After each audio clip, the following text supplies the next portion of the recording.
Hello guys, what is up? My name is Dylan. Welcome back to the Popcorn Podcast. This is episode 33. I am joined once again with can I just say? Have you just forgotten my name? No, I'm just saying every guest I have zero problems or issues introducing, but whenever it's you, because of who you you're are. so like struck by love, you just can't even begin to speak. Wouldn't exactly say that. No, I'm just kidding. But no, we have Clara back. Hello, greetings. This episode isn't a particular, or one particular film, let's just say. We're doing a little catch-up of some of the most recent movies that we have been sort of seeing over the past, I'd say, month or so. A couple of new releases just before sort of the summer cinema film season begins, I would say. So in today's episode, we are going to be briefly reviewing MaXXXine, Kinds of Kindness. We've got Inside Out 2, Hitman, and last but not least, the Bikeriders. So, without further ado, should we just go straight into... Let's do MaXXXine first, because myself and Clara, we just watched this a couple of hours ago. Isn't that right? Yeah, that is right. We did all three. We did all three very, very recently. I had previously seen both X and Pearl. I'd only seen Pearl in cinema when it came out, so I watched X for the first time. Yes. Yeah. I loved X, loved Pearl, thought they were both great. Yeah, really, the way they use the location, Mia Goth is phenomenal. The Technicolor aspect of Pearl, I loved so much. That was so brilliant. But what was your thoughts on MaXXXine? Well, before we get to actually MaXXXine, I want to say, so I watched X when it came out first, and then obviously Pearl got released afterwards, and Pearl takes place before the events of X. You, on the other hand, did it the other way around. You watched it in sort of chronological story order. So how do you feel like that influenced your experience with this entire trilogy? I think I enjoyed X more having seen Pearl. Yeah. Because MaXXXine herself doesn't have a lot of backstory. Yeah. We're not really sure why we're identifying with that character. But having seen Pearl, I almost sort of projected Pearl's backstory onto MaXXXine. Yeah. Like that they were almost these doppelgangers, which I'm pretty sure that's what they were trying to do anyway, having Mia Goth play both roles. So it gave more depth, I think, to X than maybe other people had. I'm not sure. And I definitely enjoyed Pearl on the second watch. Sort of, when little things come back, like being able to go like, oh my God, that's from X and all of these kind of things. And the whole the porn aspect of it being a bit more interesting, having seen X already. So I think... Pearl already. No, having seen... So when seen X. Oh yeah, I got you. I found because when I first saw Pearl, it felt a bit rogue. That scene in the film, I was just a bit like, oh, okay, this guy's a little bit weird. Like, it didn't really have as much meaning to it. Whereas having seen X, it gave that scene a lot more meaning and a lot more sort of... Because he was already in X trying to dissect sort of monogamy and pornography and sort of how you use your body and what that means. And obviously in Pearl, it's through sort of show business and dance, which is a lot more respectable. Well, it is a lot more in society. Whereas then seeing that that mirrored with the sort of pornography and being that sort of actress, then again mirrors X and MaXXXine with Pearl once again, and that was way more interesting. Whereas when I first saw Pearl, I didn't really know much about that, so I was just a bit like... No, 100%. I completely agree with you. So I think X and Pearl definitely have that kind of interchangeable symbiotic relationship. Yeah. Whereas because you watched Pearl first and we had that one scene where it sort of briefly shows somewhat, I would say, the kind of origins of pornography or pornography in the very early days.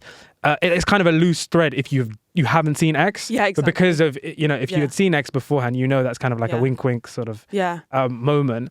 But MaXXXine, though, has come out, sort of those two films came out, I think, literally a year or very, very shortly after, the other one. But MaXXXine has had a kind of rough sort of production release, I'd say. It was supposed to come out last year or something, and we didn't actually know it was coming out this year, or I didn't. And now it's here. I feel like, I don't want to speak on your behalf, but you were interested to see MaXXXine. Oh, I was super excited. Yeah. Okay. Well, there you go. I actually I think both Pearl and X, I actually really liked a lot. I think as films, the way two films play off each other, they're not typical sequels because of their such different visual styles. Yep. But they're such perfect sort of mirrors of each other, and even sort of at the end of Pearl, when he literally uses those mirroring shots. I don't know, I just think everything visually, storytelling wise, the acting, like everything in those two films I felt was so perfect and so constructed.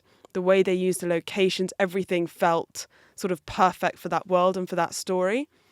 And then leading on, and I was super excited for MaXXXine and how they would hopefully take that out of the location and do something really interesting with it, how they'd been sort of deconstructing how sort of she can get power by using her body, and does that come back to her, and what does it mean when it becomes murderous, and like all of these things were so interesting and so fun, the way they did them, and visually exciting.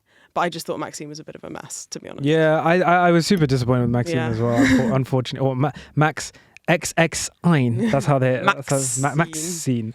The third and supposed final installment in the Ty West and Mia Goth slasher trilogy. In 1980s Hollywood, adult film star and aspiring actress MaXXXine Minx finally gets her big break. But as a mysterious killer stalks the starlets of Hollywood, a trail of blood threatens to reveal her sinister past. The film stars Mia Goth as MaXXXine Minx and a supporting cast including Elizabeth Debicki, Michelle Monaghan, Bobby Cannavale, Halsey, Lily Collins, and Giancarlo Esposito, amongst others. And Kevin Bacon as well. So you said disappointed walking out. We literally just watched the film, literally a couple of hours ago, so it's very, very fresh.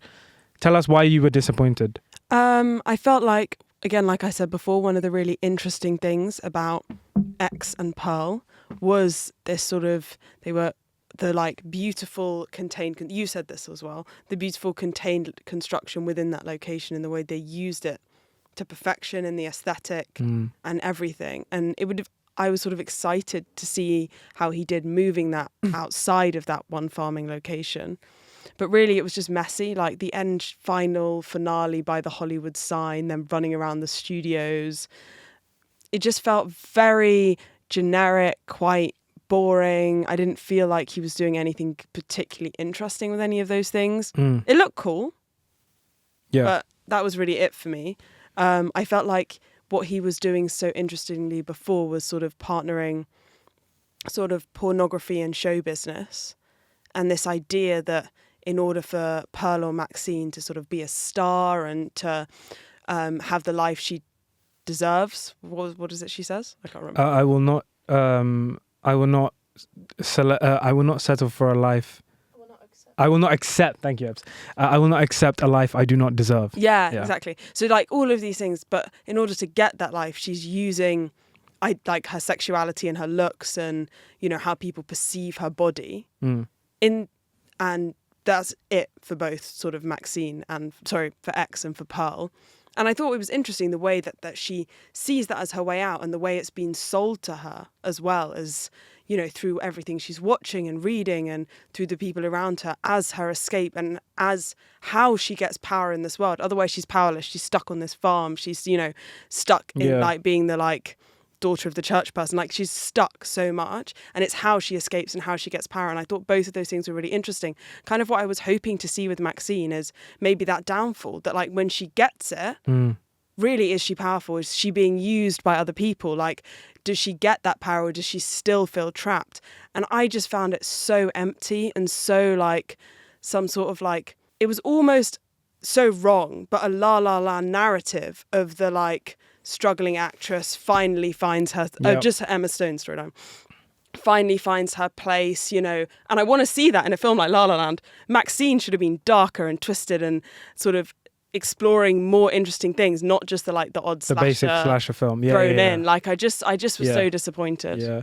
Well, I do agree with you. I think sort of I was kind of apprehensive going into MaXXXine in the first place, because I think with X and Pearl, the reason why they are so good and why Ty West is so good with those two films is because they are so contained and because they are so sort of clean cut. He knows what he's doing behind the camera. The direction itself is so sort of effective, I would say. And, you know, Pearl and X have so many similarities, but so many nuances and differences that make them so individually, you know, those two films, you know, like you were saying, the Technicolor kind of almost like Wizard of Oz kind of I love theater, that, the like subversion of that. Yeah, like, and how that sort of feeds into the idea of like, you know, the American dream, and like how how it's not made how it's all meant to be, and then X using kind of the Super 8, the film style, like that was all really, really well done. And then by the time you get to MaXXXine is obviously very well shot and very well constructed, but it doesn't quite have the same purpose behind the camera, is what I found. You do feel a little bit like, the studio there's a little more kind of studio money here, and it does come off, like you say, like just sort of a run-of-the-mill slasher. I also feel like the slasher itself, the problem with me was that mystery wasn't that exciting. The film didn't really know what it wanted to be, so it was, I think the idea on paper is good, like to have sort of this an up-and-coming sort of actress in Hollywood, sort of paralleled with a kind of fun slasher movie, but the slasher doesn't actually move with forwards momentum. It doesn't actually begin to get interesting until the very end. It's kind of a series of events of this sort of the Night Stalker kind of killing people here then. I thought for a second she was going to be the Night Stalker, and I was like, I don't know, it just felt a bit... I just didn't feel like that mystery was that interesting enough. I just think that they just sort of dabbled in kill after kill, but the mystery didn't escalate because you never found out more about what that was. It was kind of like these events, and then at the end it's her father. And I just felt he was quite like just the generic guy, serial killer, killing all the like young prostitutes, and like it was just a bit like, not prostitutes, I know, it just felt a bit like, we've kind of seen this, and like, is it that interesting? And then it's not like, let's see what their twisted father-daughter relationship was. It was just like, we didn't get anything. I'm your father. Great, now you're dead. Like, it was just, there wasn't anything more. There was no sort of emotional sort of climax there whatsoever. No. Sure, the conflict is technically personal, but we never get to find out anything about their relationship, why she sort of kind of left that side of her, or her childhood sort of behind. So it never really satisfied on an emotional level at any point. At least with, like you said, Pearl and X, you kind of had that sort of MaXXXine Pearl parallel. So one's backstory is feeding into the others. Whereas with this, it's like almost a bit like she's a little bit of she is a different person. She's gone through the events of X. She's a completely different character to what she was in X, and even like aesthetically, she's blonde. All these things. There's a lot of interesting things there, but like very, very kind of surface level skeletal film for me. Really annoyed me, and maybe this is just a me thing. Is when they really like hammered home the parallels with Psycho. And they recreated the Psycho set and all of this kind of stuff. And I was a bit like, the references were great when they were subtle in Pearl and in X. Well, in X, basically. But when you just shout about them and literally have her run into the Psycho house, now it's become like, I feel like you just copied Psycho. It's not like, before it was sick, and now you're like, the kind of meta stuff doesn't work as well, like the whole sort of previous references to other classics, etc. They're like nice sort of stabs, no pun intended, throughout the film, but not really. It almost feels like this film wasn't really necessary. It was kind of just like, oh, we need to do a trilogy now, I guess, and we got to do it. I just feel like one of the things that it was so apparent with sort of X and Pearl was the kind of off-screen relationship between Ty West and Mia Goth. Mia Goth was a producer on this film, and you can definitely feel her kind of imprint with Ty West in those first two films, and it almost feels like that kind of collaboration is a bit sort of splattered in this film. It's not nearly as focused. It's not nearly as kind of impactful. I think Mia Goth throughout all these films is terrific. She's such a fan. I think she's definitely one of the best actresses working today, like hands 100%. Down. But just a little bit disappointing. I think so. On that note, we are going to play a game. It's a new game that I've just created called Slash or Dash. It's sort of a game, but I've got 4 film characters through random films, through various films, and I'm just going to ask you, Clara, whether or not you think you would survive.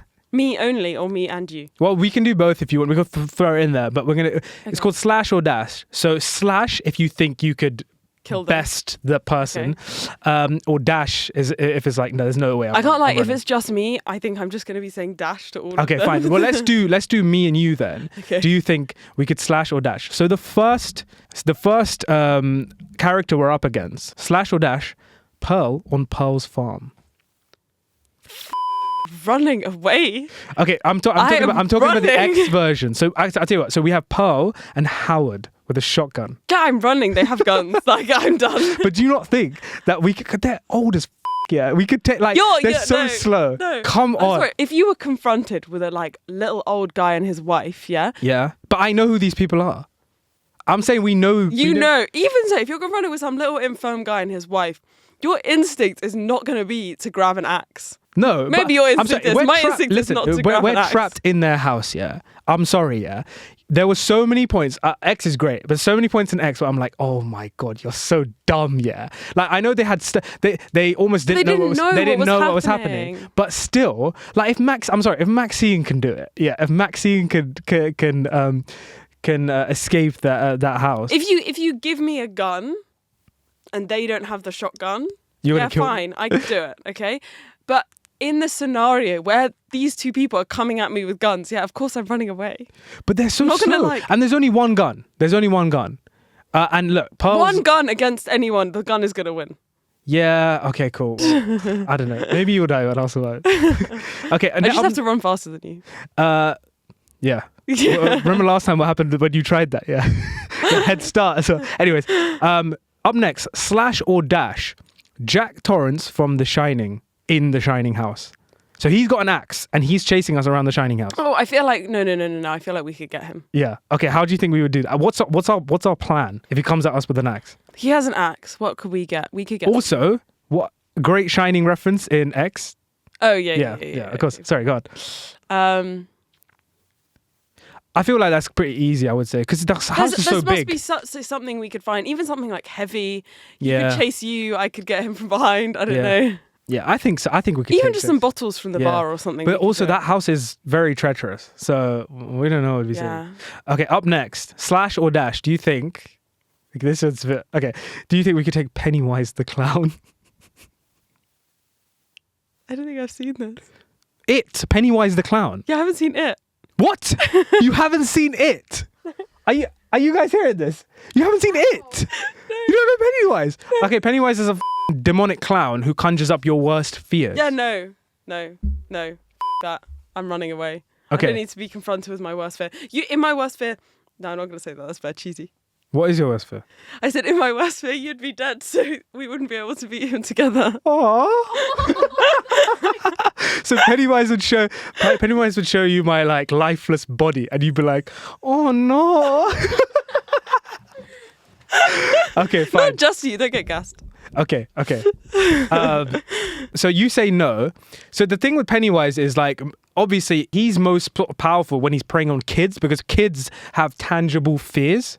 Yeah, I feel like my that sentence. Hey, don't cut that. I feel like yeah, that's true. Most people's fears are like old people, like us, are like like being scenarios. A failure, or like all the people we love dying, or like stuff like that. Stop laughing at me. I'm not laughing. No, can I tell you why I'm laughing? It's because I remember the video of me like trying to put a spider on you. Oh, shush. Yeah. Anyways, go on, continue. That was it. Okay, so, but as a kid, were you scared of anything tangible? I was scared of nuclear bombs. Oh my. Don't lie, it's a big fear. I was scared of cancer. I was really scared of getting cancer. I feel like these are real fears though as well. They're like normal fears. I think so, mate. Let me just go and take a nuke. Yeah. No. I would say like I hold my hands up. I'm confident, but like Pennywise would like me up. Let me so finally, our final candidate is, would you slash or dash Oliver Quick in the Saltburn Manor? You know. Oh, I'd kill him. Okay, how do you think you're looking at that? Bro would be dancing around naked. Yeah, I know. It wouldn't be hard, I feel like. To murder on the dance floor. There's got to be like some steak knives in their house. Like, he wouldn't be hard to kill, I feel like. And but if there's both of us, though, he could set traps. He's a cunning isn't he? Yeah, but he's cunning because you don't know he's coming. Yeah. Like, he's snaky, but he's not. Like, if we were set out there to kill him with a knife, we could get the job done. All right. What about you by yourself? I feel like I could still take him by myself. He's quite like short, isn't he? I don't know, but maybe. I'm quite tall, so. Yeah, Barry Keoghan, sorry, we love you, but to be honest. But yeah, that was Slash or Dash. I'd say a fun little game. I don't know when we're going to be playing that next, but yeah. So that was our sort of mini review on MaXXXine. Do let us know what you thought about the film down below in the comment section. On to the next. Right. So up next we have Kinds of Kindness. We saw this last week. From director Yorgos Lanthimos, Kinds of Kindness, a triptych fable telling 3 different stories. That is what a triptych fable is. The first, The Death of RMF, follows a man without choice who tries to take control of his own life. The second, RMF is Flying, a policeman who is alarmed that his wife, who was missing at sea, has returned and seems a different person. And thirdly, RMF Eats a Sandwich, a woman determined to find a specific someone with a special ability who is destined to become a prodigious spiritual leader. So yeah, I mean, all in all, Kinds of Kindness is kind of this black comedy that sort of comes in at nearly 3 hours in length and is split into 3 loosely linked stories, all featuring a core cast of actors, including Emma Stone, Jesse Plemons, Willem Dafoe, and Margaret Qualley, amongst a couple of others. So, Clara, Kinds of Kindness, thoughts? I didn't love it. Didn't love it? Okay. I felt like, to give it its due, it was like a bit of fun that they all shot after doing Poor Things. Yeah. And, you know, it was quirky, it was weird. I think they actually shot this before. But sorry, okay. I mean, yeah, you know, it was a little bit of fun they shot while doing Poor Things. But to be honest, no, I didn't enjoy it. I feel like it was what I feel like a lot of younger filmmakers make the mistake of not having like a clear narrative voice. Right. And making everything sort of symbolism. Yeah. And, you know, how twisted can we make the plot and what can we throw in to shock people? And I felt a bit like, I don't know, I left this film feeling very disgusted and empty. Maybe that was the point. I mean, I'm sure it was the point. I want to get into the whole disgusted thing in a bit, because me and you had an argument in the car after this. Yeah, we did. But like, I just felt, I don't know. I guess I watch films because I enjoy empathizing with people and living, like, having a form of catharsis through living through someone else. I want to see art that's beautiful or meaningful. And I felt like this was really just horrible people doing horrible things in an artsy way. And I wasn't a fan. Interesting. Acting was good. The acting was good. The cast is really great. I think that's like, I think anyone would probably agree with that. I'm a bit mixed as well on this. I feel like I'm not sort of as, I'll say, offended as you. I'm not offended. I know.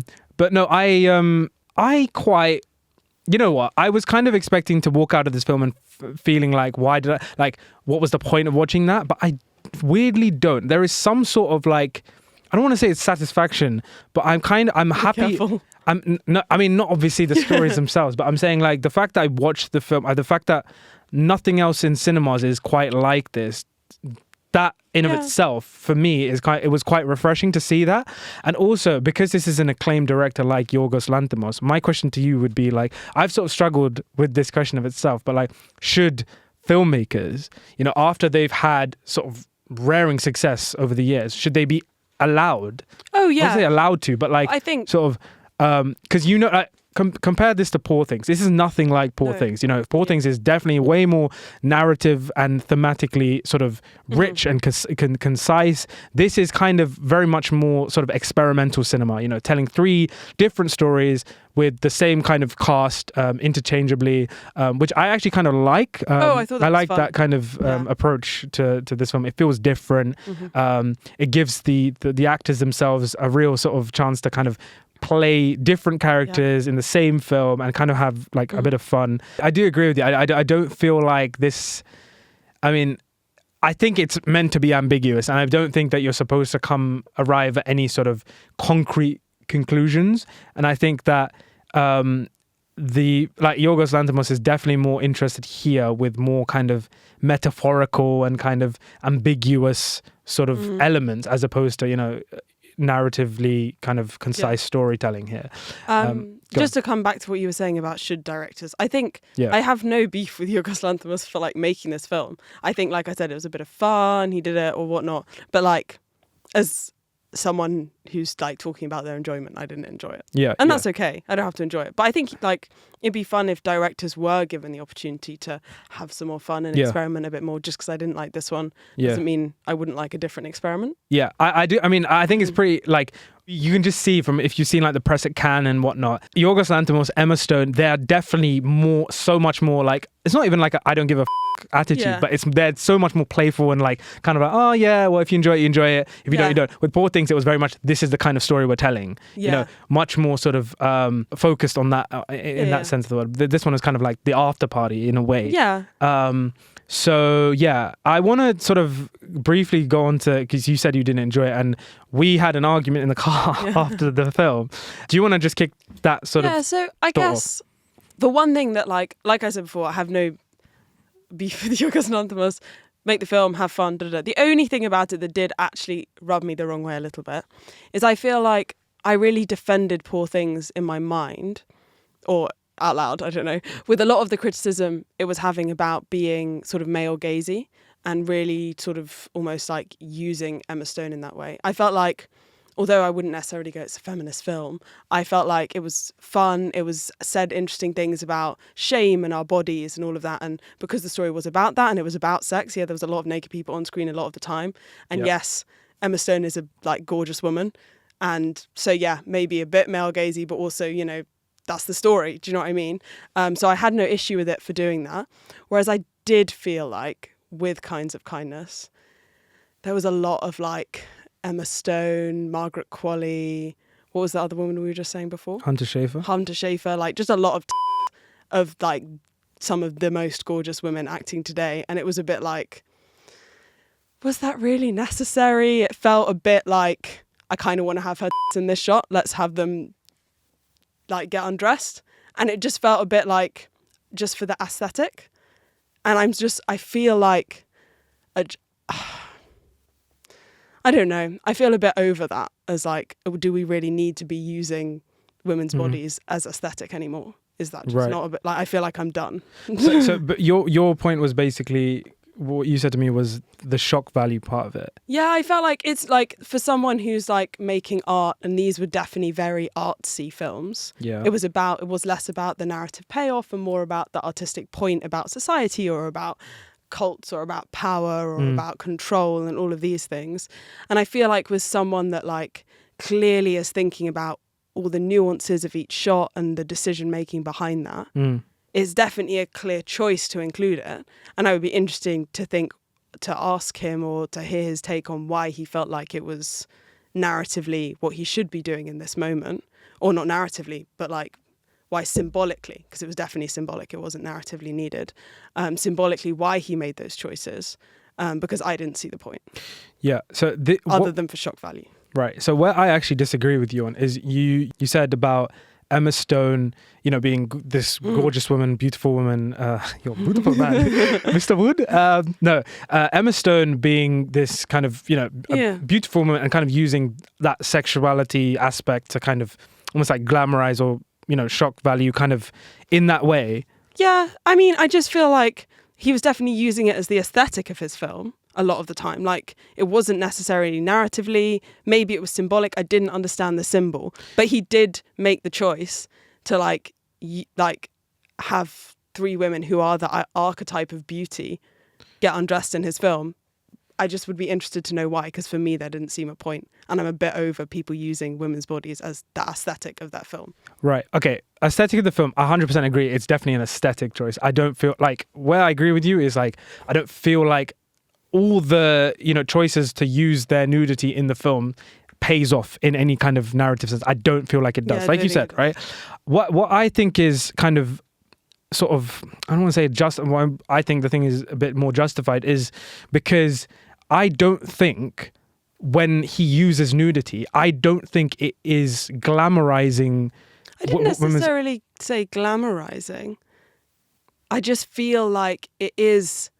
So go on, just finish your point. Sorry. Well, I feel like Yorgos Lanthimos is a filmmaker who all his films are essentially examining the human condition or humans at their most raw, right? And I feel like all of his stories have that element to them to a certain degree. Like Tarantino loves blood, Nolan loves time. You know, we could go on. Yorgos Lanthimos, he has this a need to sort of almost come back and explore humans in these bizarre ways and sort of put them in scenarios that reveal humans at their most raw. And I feel like for me, I was kind of like, it wasn't surprising to me that he used so much. I'm not using it as a justification, but for me, like, it's not surprising at all that once in every 10 shots, someone's naked, because it's Yorgos Lanthimos. Like, he uses nudity and stuff almost, like you say, like an aesthetic, and that's part of who he is, his filmmaker imprint. To not have that is to say Tarantino don't use blood, it's so like. I feel like if he wanted, I think that's an interesting way to make a film. I would love, that sounds weird, but I would love to see a film that was doing that, trying to expose humans at their most raw. I think what rubbed me the wrong way about this film is him showing humans at their most raw is using 3 young, slim, beautiful women who, again, are the archetype of beauty in our society at the moment. Right. That's not big up to you, they're your natural bodies. I'm not saying anything against those women. It's just your choice to include that as the rawness of humanity in your film. So what you're saying is you find it interesting that the people he's showcasing also happen to be. I don't find it interesting. I'm saying if that's who you're choosing. Not interesting. I think if that's who you're choosing to show the rawness of humans, that's not what you're doing. That's not what you're doing. Right? Let's not lie. But he also shows Willem Dafoe naked. He also shows Jesse Plemons naked. With the greatest amount of respect to those 2 actors, they're not necessarily. Yeah, no, exactly. They're not the archetype of beauty because he's a man. He's we can show them naked. But if you're showing a woman naked, it has to be the most beautiful women. That's what I'm saying. Okay, right. But so if he picks it can be one naked old dude, fine. Because but also, was Jesse Plemons naked in that film? They was having a foursome sex scene. Yeah, but you didn't see anything. I'm not saying that that's the wrong thing, but So is what you're trying to say? So you're it's just a very what I found was I felt like it was a very male gazy kind of a film, and that made me feel a bit uncomfortable thinking back to Poor Things and how I was no, but this was the story, and like I said, the whole point of the story was this discovery of your body and sex and about shame, and it all made a point and it all made sense, and that's what he wanted to show and all of this kind of stuff, and I felt like the people that were saying no, but this is so male gazy were wrong. And now I look at this film and I'm a bit I know you can use different tools for each film, but I do look at this film and I'm a bit oh, okay, maybe. I don't know. I just feel like with the difference here is Poor Things actually had purpose behind why the nudity was there. It had purpose in the story itself. It served as a storytelling device. Here, it doesn't really. That's the only thing I think. Whereas yeah, sure, there might be a bit of excessive nudity here and there. And, some of the people he's using, like you say, are the epitome of beauty in society or whatever.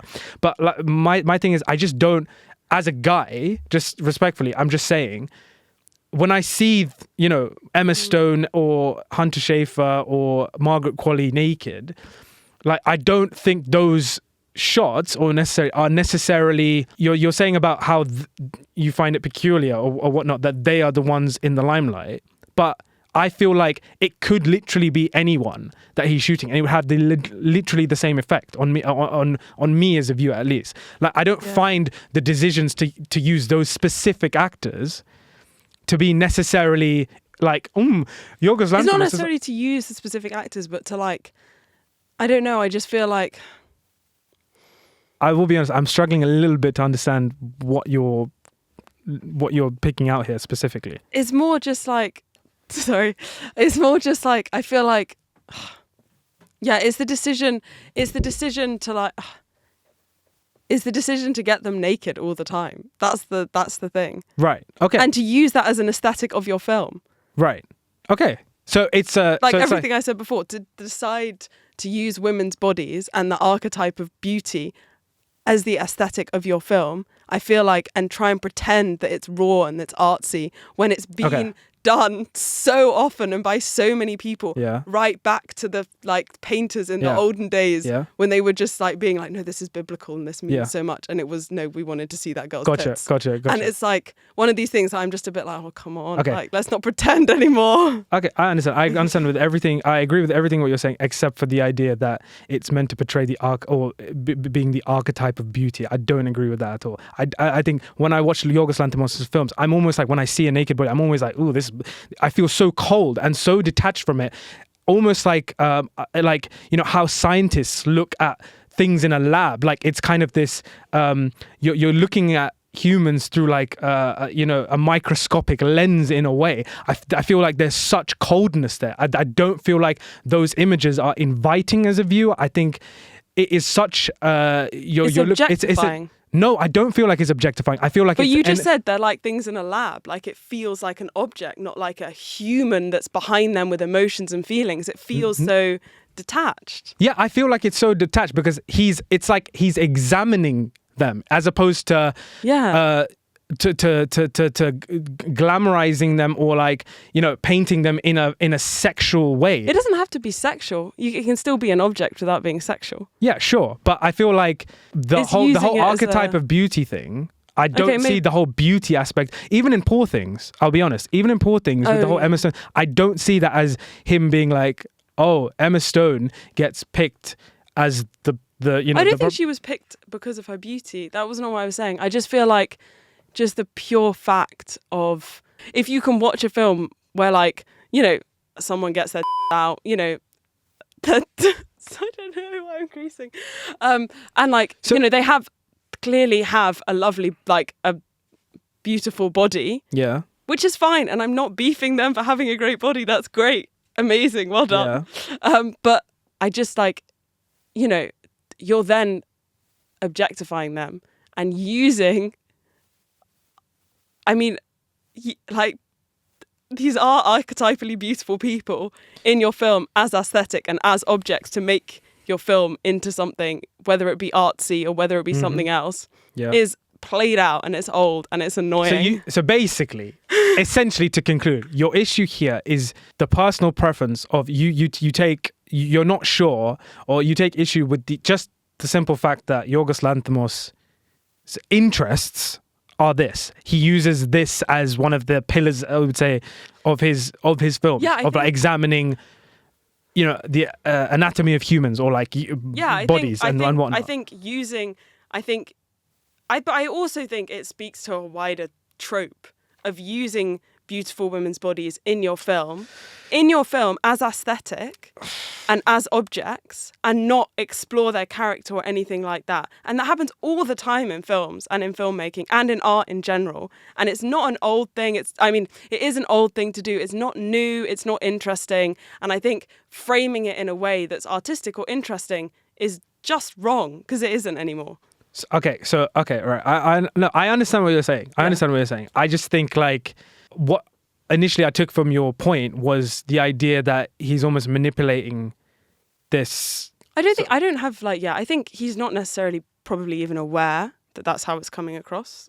Maybe. But this is what I'm saying. This is where me and you differ, because when I look at those images, I don't have the same thoughts of you. I think that I feel uncomfortable. It's almost like when I feel like there's such a wide array of nudity in film. A lot, like in MaXXXine, let's say, nudity is obviously so glamorized, so over the top. You see like how, you know, pornography is kind of like from a consumer's eyes. Something like MaXXXine is really interesting, I think, in the way it uses nudity. Not MaXXXine, Pearl and X. Yeah. Really interesting in the way it uses nudity, because there we're talking about playing with ideas of Pearl or of MaXXXine seeing their body as a way out, and that idea of that glamorization and seeing that as the way to gain power, or as your sexuality as a way to gain that freedom from being trapped. And is that, as it was seen in Pearl, this sort of empty promise, and actually she couldn't fulfill that even though she wanted to, and she was just one of many, and things like that. I thought those were all really interesting use of nudity. I'm not against using female nudity in films, not at all. I'm against not against, well, maybe I am against using like women's bodies just as a boring aesthetic of your film for no purpose, for no interest. And I just think it's not artistic and it's just old and I'm bored of it. Okay, so that's that's it. Okay, fine. What's funny is I agree with a lot of your reasoning, but where I differ is... But I think also I get personally offended by it. Yeah, that's what I'm saying. Because, and like, I do think like all of my reasoning is correct and I should be offended by it. But I think why I see it and get offended by it is because like being objectified is something that affects me. Yeah. So and seeing that trope played out by people who I respect as filmmakers and as artists and people who I think are interesting and insightful people frustrates me. And I think that's fair. And maybe I'll sit down and have a conversation with Yorgos Lanthimos sometime in another alternate dimension. And he explain it to me and me be like, oh, I see, I just totally didn't get it. And like, da-da-da-da. But as such, this is my opinion. Okay. I mean, that's fair enough. That's what I think this is. It's like, obviously I can't. I'm not a woman. I don't have a woman's body. And I'm not going to speak on behalf of women or you. But like, that's obviously where the main difference is. And fair enough. Yeah. It's a personal preference and you don't necessarily always take kindly to those kind of decisions. Yeah. Completely fine. Yeah. Well, on that note... I've wasted half the episode. Okay, so I'm actually exhausted now. I can't lie. Well, on that note, we're going to play our second game of the episode. So this is a Popcorn Podcast classic. We've done a couple of these now, and people seem to actually be enjoying it. So the game is, has so-and-so starred alongside the following actors, and brownie points if you can let me know what films they have. Okay, who's so-and-so? The actor or actress of choice here is Emma Stone. Okay, cool. So, I was really worried you were going to do like Willem Dafoe and I was going to get nothing. No. So, has Emma Stone starred alongside the following actors? So, has Emma Stone starred alongside Viola Davis? Yes. Film? The hell? Correct. Yep. Okay. Yep. Okay, up next, has Emma Stone starred alongside Brad Pitt?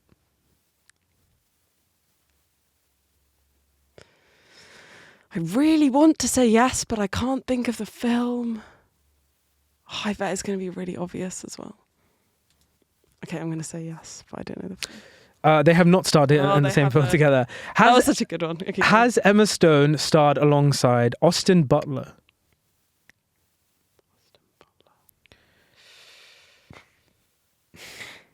No. They have not. Has Emma Stone starred alongside Zach Galifianakis? You don't know who that is? No, I don't know. It's the Alan from The Hangover. Okay. The fat guy. Yes. Film? You don't even know who this actor is. Superbad? He's not in Superbad. Oh, okay. That's Seth Rogen. Oh, shit. And Jonah Hill. No, I don't know. They have, and they starred alongside each other in Birdman. Oh, shit. I really liked Birdman as well. Yeah. But I didn't know who the actor was. Has Emma Stone starred alongside Leonardo DiCaprio? This is going to be another really obvious one.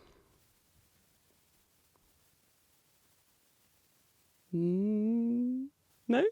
They have not. No. Has Emma Stone starred alongside Emma Thompson?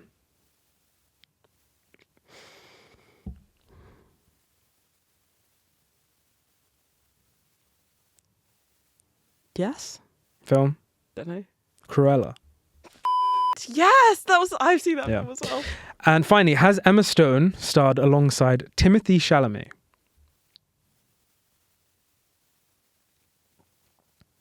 No.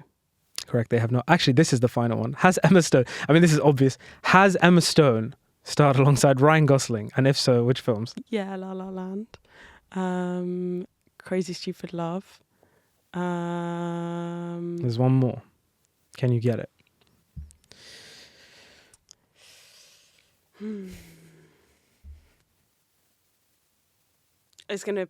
I know it's gonna piss me off as well when I don't get this.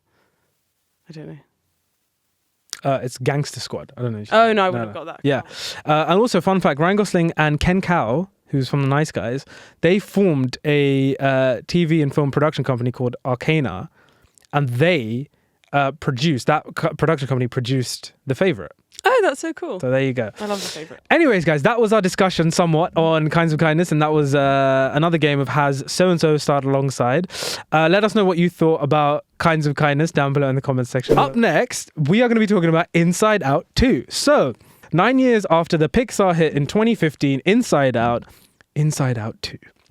Teenager Riley's mind headquarters is undergoing a sudden demolition to make room for something entirely unexpected.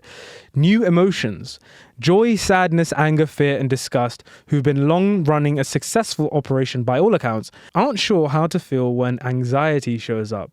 And it looks like she's not alone. Okay, thoughts, Clara. Inside Out 2, another Pixar film. I feel like we're both kind of excited usually when a new Pixar film gets released. So, what are your thoughts on Inside Out, the first film, and what did you think of Inside Out 2? I, unlike most people, actually wasn't the biggest fan of Inside Out 1. I enjoyed it a lot, but definitely not my favourite Pixar film.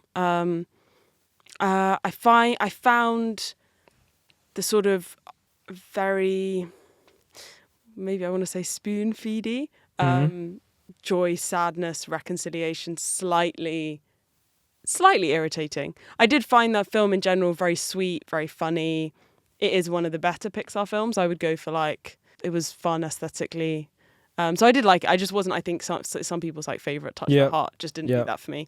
But I did really enjoy it, and I do rate it as a Pixar film, definitely. Yeah.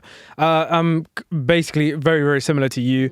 Everywhere I go and I talk about Inside Out to people seem to be loving that film, that first original film in 2015. It has somewhat become a sort of modern Pixar classic in a lot of ways. I'm going to be completely honest. I think this is the cursed film for me because it's not even that I don't get it, but I'm just not quite on the same wavelength as a lot of people are. And I was hoping Inside Out 2 was potentially going to change that, because I think when you introduce an emotion, feeling like anxiety, that could, come off. There's a lot of opportunities for humor and a lot of sort of more relatability for kind of an older audience in a lot of ways. I think when you're watching the first Inside Out as a kid, you think it's fun and sort of colorful characters on screen, but as an adult, there's a lot more meaning behind that film. Mm-hmm. Inside Out 2, I was really hoping that the whole sort of puberty aspect was going to really kind of amp up my enjoyment for the film. And I'm not saying I'm disappointed, but I'm not quite there, guys. I'm not. I feel like after really reflecting on it, because we did see this a couple of weeks ago, I finally figure out why I think I'm not quite there. But in general, Inside Out 2, what did you think? I did like all the premise of the film. I liked the whole idea of sort of anxiety coming and taking over the brain. And I think the way the new emotions arrived was really fun. And even the way that they sort of take over, anxiety thinks she's doing good and protecting Riley from future fears and all of these things. It was fun and it was interesting. Thought the execution just wasn't there for me. I felt like lots of things about how sort of the story was set up. These friendships that you break, and they're meant that Riley breaks with her friends, and it's meant to be heartbreaking. We don't care about her friends. It's never set up. Why do we care about her friends? I know we sort of care about Riley, but again, there's not anything superhuman to connect to there. We spend a lot of time in her brain, and just with this idea that Riley is a good person. I didn't feel meaning behind that. There just wasn't that enough setup, I felt, for the jeopardy. And then the journey inside the brain, aesthetically didn't love it. Yeah. I felt like a little bit slapdash, dare I say, and there were some moments that I thought could have been cool, like with the gaming character, and I don't know what the cartoon was called, Pouchy? I can't remember. Something like that. Again, could have been cool, but done in a sort of slightly jarring, clunky way. Just didn't really work for me. That was definitely just an aesthetic and humor comedy decision there. It didn't really add much to the story. Yeah, just didn't really work for me. And I was left feeling just a bit disappointed with the film, to be honest. Yeah. No, I completely agree. I think, I mean, for me, I don't seem to be getting the same kind of effect as a lot of people.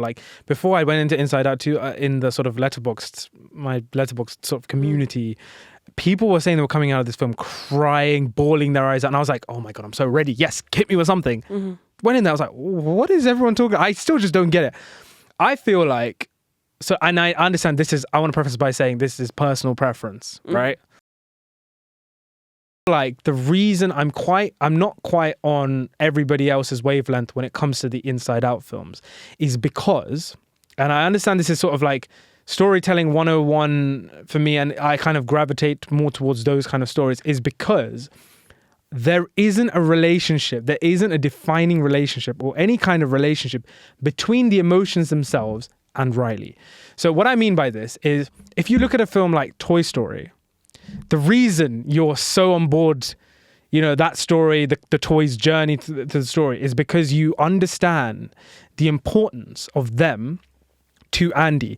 Even though they don't necessarily communicate or speak, they do in a lot of ways, because you see the kind of elation that Andy feels, and you understand their responsibility as toys, and also the stories and the conflict are so much better like developed. Going to Sid's house, or like you know trying to catch a flight to wherever, or like even in Toy Story 3 where they get sort of kind of disposed and like donated to the nursery, and all these kind of like really kind of, dare I say, harrowing conflicts. Whereas the emotions in Inside Out, it doesn't quite have that same urgency to it. Even like Monsters, Inc., the relationship that Sully and Mike have with Boo, or more so Sully and Boo, is that kind of like familial kind of relationship. You really see that grow and develop, and kind of she's alone in this sort of monsters world. The stakes are there, the urgency is there.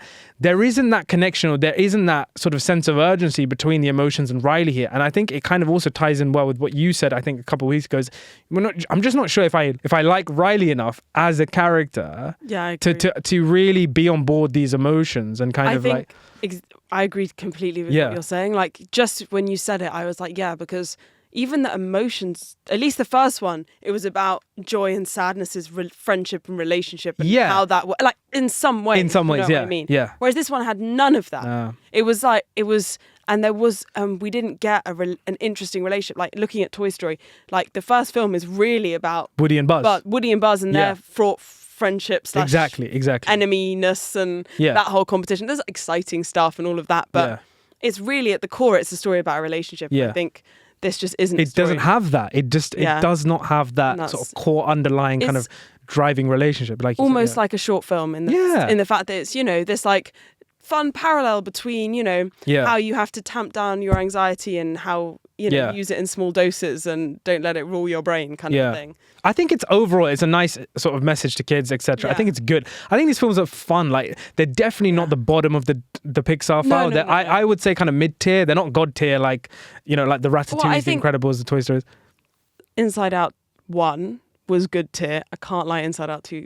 No, god tier. There's god tier and there's good tier. No. God tier. Yeah. No, not You're saying god tier. Not god. None of them. Oh, yeah. They're not god tier. Inside Out 1 is good tier. Inside Out 2 is like a bit below that. Yeah. Well, yeah, there goes our little mini review on Inside Out 2. We weren't huge fans, but if you were, let us know. And if you weren't and you were on the same page as us, do let us know as well.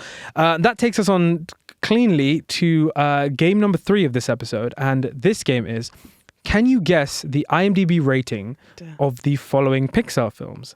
So we're going to go in release order. Okay. Right? You ready? Mm-hmm. So first up, Toy Story. First number that comes to your mind. 8.5. 8.3. A Bug's Life. 7.9. 7.2. Toy Story 2. 8. 7.9. Monsters, Inc. 8.2. 8.1. Finding Nemo. 8.3. 8.2. This is so boring. The Incredibles. 8.3. 8.0, so it's just an 8. No. I know. I'm so surprised with some of these ratings. I'm so shocked by that. I love Incredibles. Okay, so Cars. 7.2. Yep, bang on. That's a good film. Ratatouille. 8.4. 8.1. No, I can't believe it's so low. Yeah. WALL-E.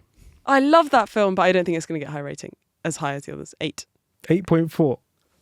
Yeah, I know. I love that film, to be fair. Up. 7.8. 8.3. I'm offended. I'm offended as well. I'm offended as well. Up next, no pun intended. Toy Story 3. 8. 8.3. Cars 2. I'm just getting pissed off now. 7. 6.2. Okay, to be fair, that was a fairer rating. Brave. Oh, I quite like Brave. 7.5. 7.1. Monsters University. 7.2. 7.2 indeed.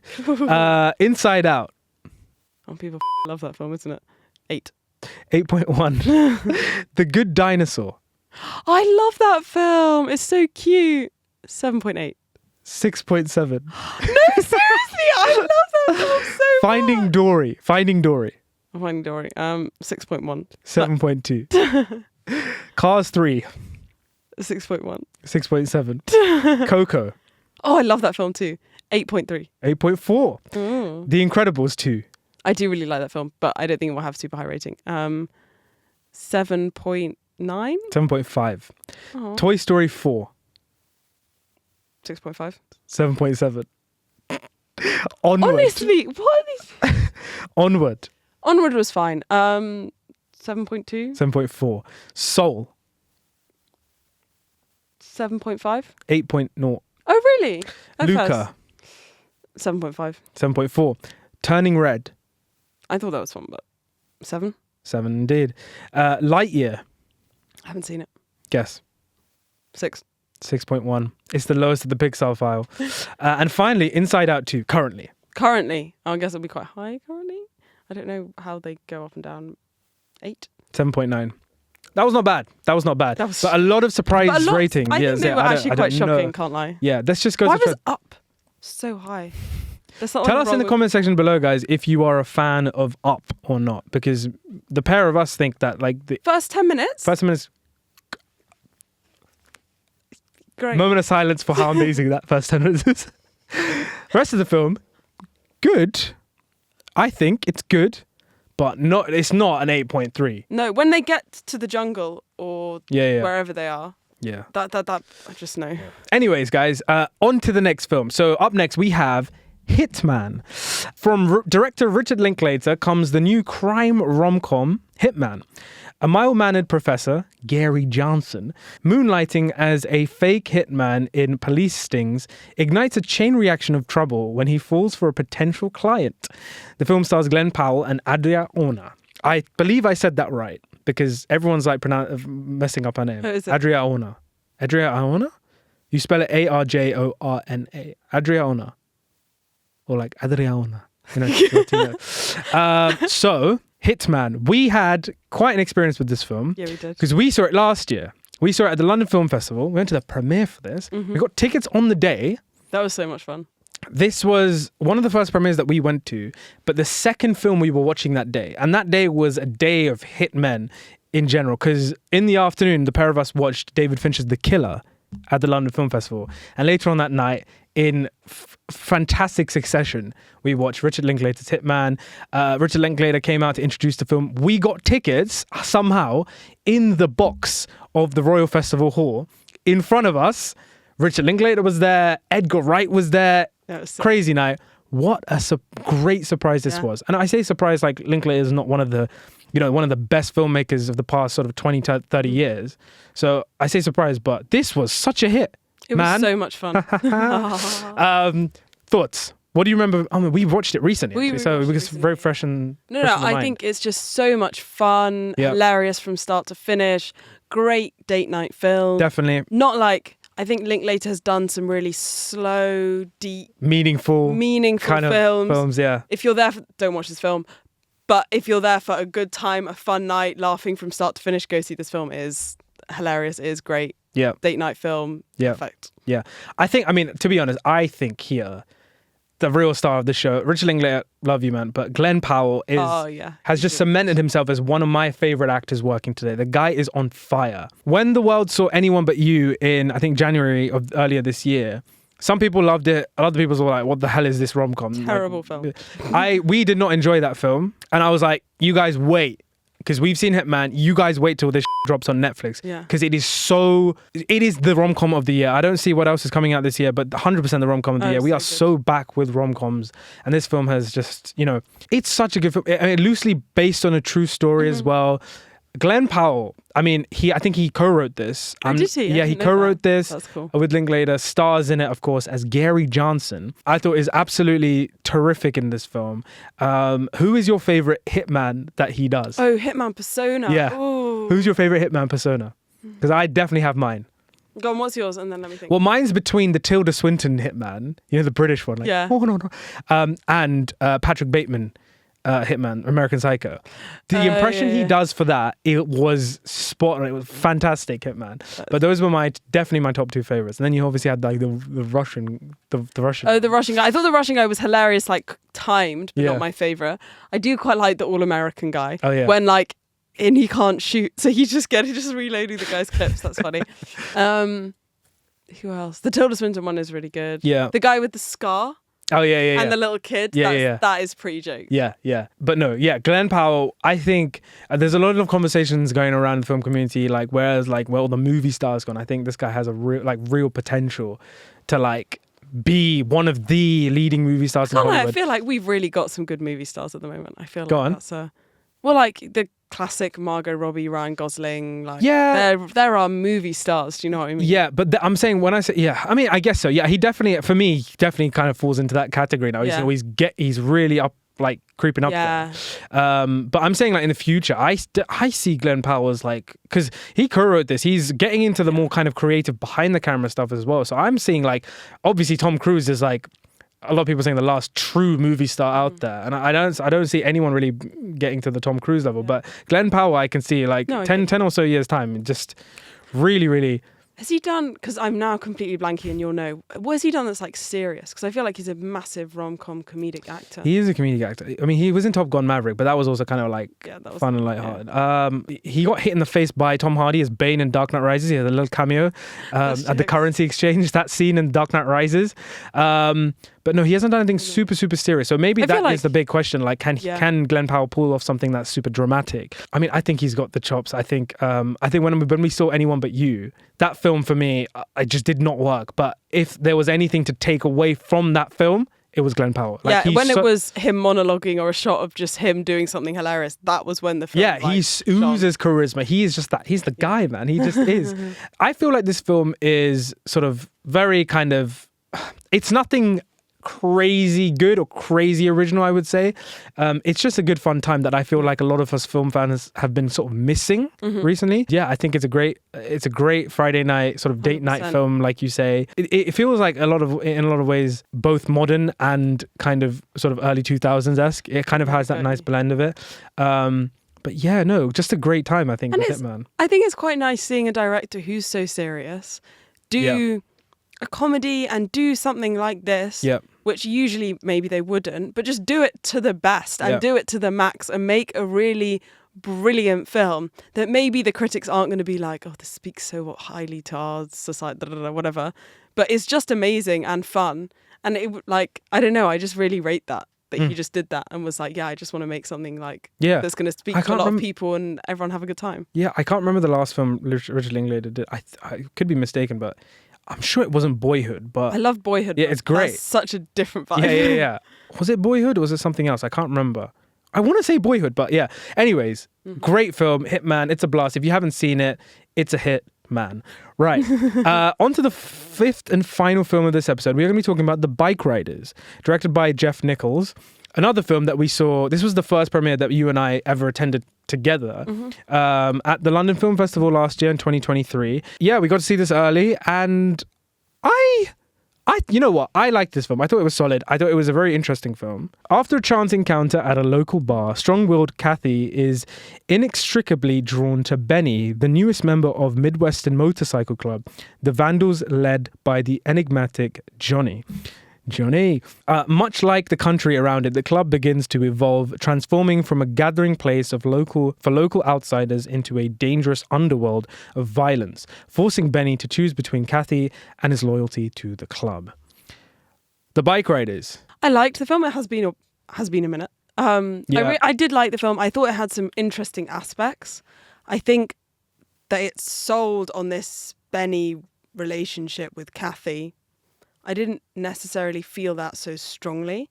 I think Jodie Comer's great in it. I felt like their relationship was somewhat lacking. The interesting things about the film was actually sort of how this gang turned into something that was sort of a recreational bike riders thing into this sort of more criminal underworld, the young guys coming up and really feeling, from like hard socioeconomic backgrounds, feeling this pressure, feeling like this was their way out, their way to be respected, and then turning it into something more violent and something more drug infused. I thought that aspect, it only comes in quite late in the film. Yeah, it does. And isn't like, again, is not the sort of Austin Butler Tom Hardy part of it. It's a different part. But I thought that for me was the film. Like that I found super interesting, super exciting. I enjoyed the other stuff. They're great actors, shot very well, all of this, but it didn't have very much momentum for me. It wasn't like, it didn't really draw me in that much, the rest of it. I definitely agree. I think the real kind of conflict, the more interesting stuff is like literally what you just said, which is this idea of kind of the intergenerational kind of conflict there and how the film sort of concludes. But we only, like you said, kind of get it towards the kind of last 20, 30 minutes of the film. And the film is like a 2-hour film. I thought what this film did really well was sort of capture a sort of place and a time. Like it has got deeper elements to it, but I would add it to the kind of my list of like a good hangout movie. You hang out with these guys, you understand the way they live, their kind of the rituals that they have in place, what this gang means to them or what it doesn't mean to them. This sort of idea of brotherhood, but the idea that idea of brotherhood I thought was really done well because it's not in a classic kind of tropey Hollywood way. It's not so direct and saying, "Oh my God, yeah, guys, we're brothers," but instead it's a kind of unspoken loyalty that these guys have with one another, which I find so interesting. I thought Tom Hardy was fantastic in this film, and I kind of missed the guy. Like I hadn't seen him in a while in a film, and he was really, really good. Austin Butler his character was very one-dimensional, and he was very good, but like he was kind of like the hothead kind of guy who had obviously his loyalty to the gang, and kind of was the conflict with him and Jodie Comer was like you choose her or the gang kind of thing that was coming into play. But I thought Jodie Comer was also nice to see her play a character that she doesn't usually play. This kind of really kind of loud kind of really, she's quite a character, let's say, because usually I feel like she plays quite muted kind of. You haven't seen Killing Eve. I haven't seen Killing Eve, fair enough. I saw her in The Last Duel, and I've seen. Well, didn't she do, what was it recently? The End of the World one. Oh, yeah. But you didn't watch that. No, I didn't. But I get that kind of muted vibe from her, though. Yeah. In that, she's a bit more muted, I guess. But no, Killing Eve, she's like loud. Fair enough. That's how I knew her. Hold my hands up. All right, cool.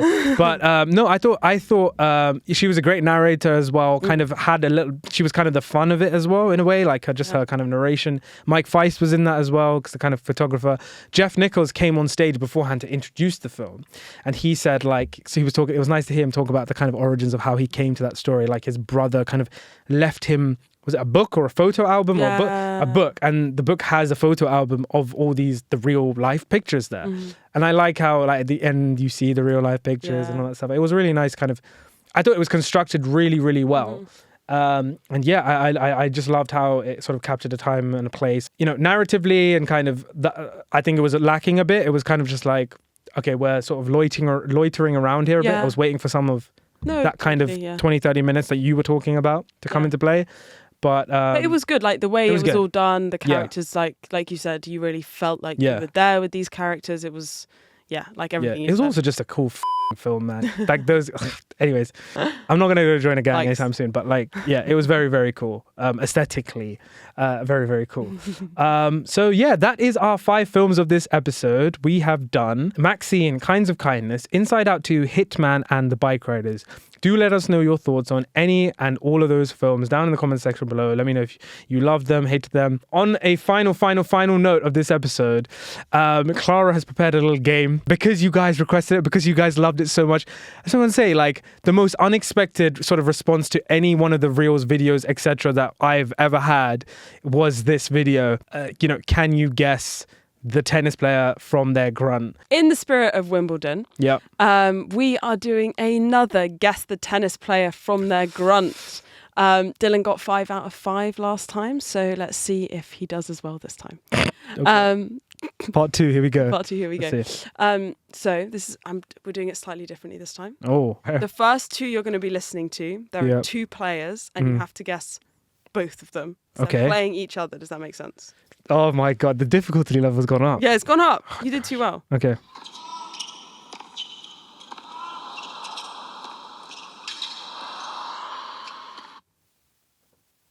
you want more? Was that it? That was 2 players grunts. Okay, start again. That was 2 players grunts. You can guess the first one if you want.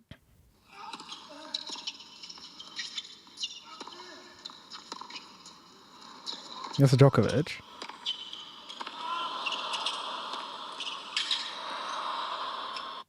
I'm only hearing one grunt. I'm only hearing Novak. Okay. You got one. I didn't hear the other grunt. Okay, well, I swear it was so loud before. Sorry, give me a sec. Sorry. Okay, well, you got Novak. Well done. Yeah, I didn't hear. I'm trying to hear the other grunt. Like, maybe I've got that. Okay.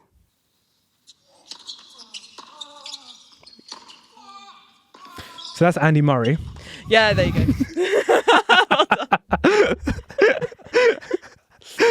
I had to go back to the beginning. Okay, very well done. Andy Murray. That was actually his Djokovic. point against Kokkinakis. The crazy point at the Australian Open. Was it last year? That point is insane. I'm sorry. Go check that out. How did you not only guess the tennis player from he's the like, grunt, because he's like, but you guessed the actual Okay. Oh my gosh. Okay. Next one. Bear with.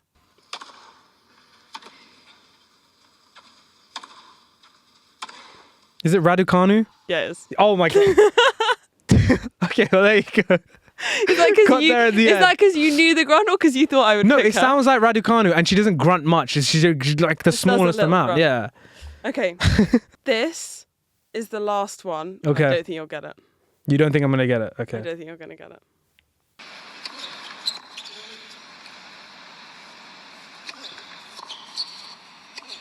Is that Roger?